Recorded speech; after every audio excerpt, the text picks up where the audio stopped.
नमस्कार दोस्तों, good think story YouTube channel पर आपका दिल से स्वागत है।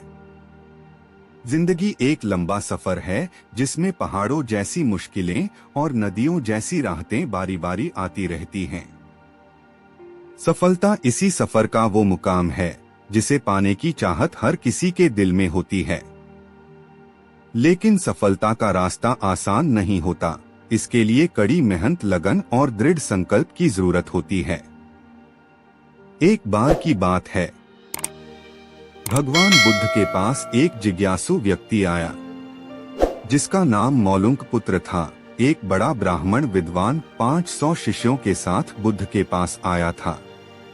निश्चित ही उसके पास बहुत सारे प्रश्न थे। एक बड़े विद्वान के पास ढेर सारे प्रश्न होते ही हैं, समस्याएं ही समस्याएं। बुद्ध ने उसके चेहरे की तरफ देखा और कहा, मौलुंक पुत्र, एक शर्त है। यदि तुम शर्त पूरी करो, केवल तभी मैं उत्तर दे सकता हूँ। मैं तुम्हारे सिर में भनभनाते प्रश्नों को देख सकता हूँ। 1 वर्ष तक प्रतीक्षा करो, ध्यान करो, मौन रहो। जब तुम्हारे भीतर का शोरगुल समाप्त हो जाए, जब तुम्हारी भी की बातचीत रुक जाए, तब तुम कुछ भी पूछना और मैं उत्तर दूंगा। यह मैं वचन देता हूँ। मौलुंक पुत्र कुछ चिंतित हुआ। 1 वर्ष केवल मौन रहना और तब यह व्यक्ति उत्तर देगा। और कौन जाने कि वे उत्तर सही भी हैं या नहीं। तो हो सकता है 1 वर्ष बिल्कुल ही बेकार जाए। इसके उत्तर बिल्कुल व्यर्थ भी हो सकते हैं। क्या करना चाहिए? वह दुविधा में पड़ गया। वह थोड़ा झिझक भी रहा था। ऐसी शर्त मानने में इसमें खतरा था। और तभी बुद्ध का एक दूसरा शिष्य सारिपुत्र जोर से हंसने लगा। वह वहीं पास में ही बैठा था, एकदम खिलखिलाकर हंसने लगा। मौलुंक पुत्र और भी परेशान हो गया। उसने कहा, बात क्या है? तुम क्यों हंस रहे हो? सारिपुत्र ने कहा, इनकी मत सुनना, ये बहुत धोखेबाज हैं। इन्होंने मुझे भी धोखा दिया। जब मैं आया था, तुम्हारे तो केवल 500 शिष्य हैं, मेरे 5000 थे। मैं बड़ा ब्राह्मण था, देश भी में मेरी ख्याति थी।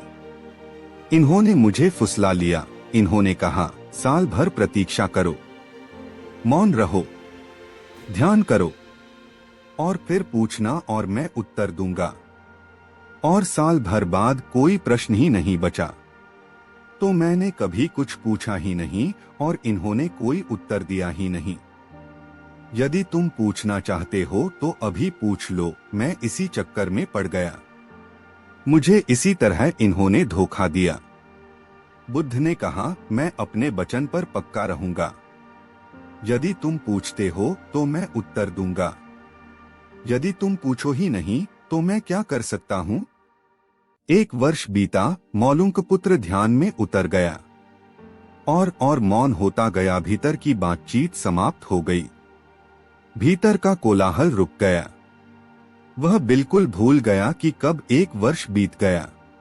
कौन फिक्र करता है? जब प्रश्न ही न रहें तो कौन उत्तरों की फिक्र करता है? एक दिन अचानक बुद्ध ने पूछा, यह वर्ष का अंतिम दिन है।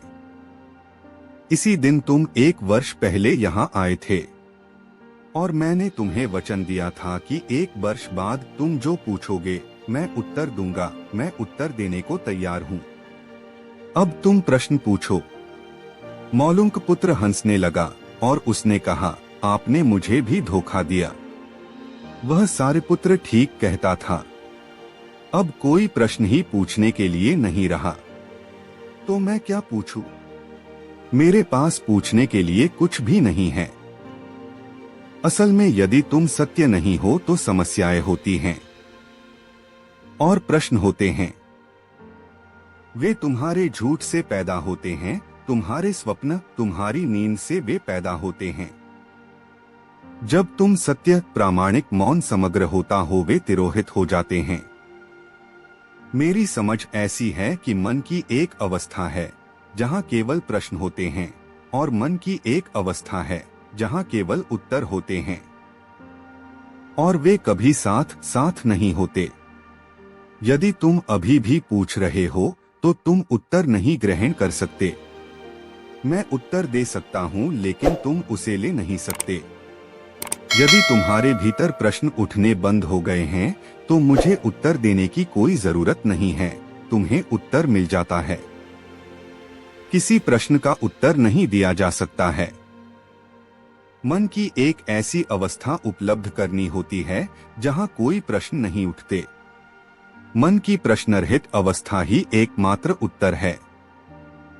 यही तो ध्यान की पूरी प्रक्रिया है, प्रश्नों को गिरा देना, भीतर चलती बातचीत को गिरा देना।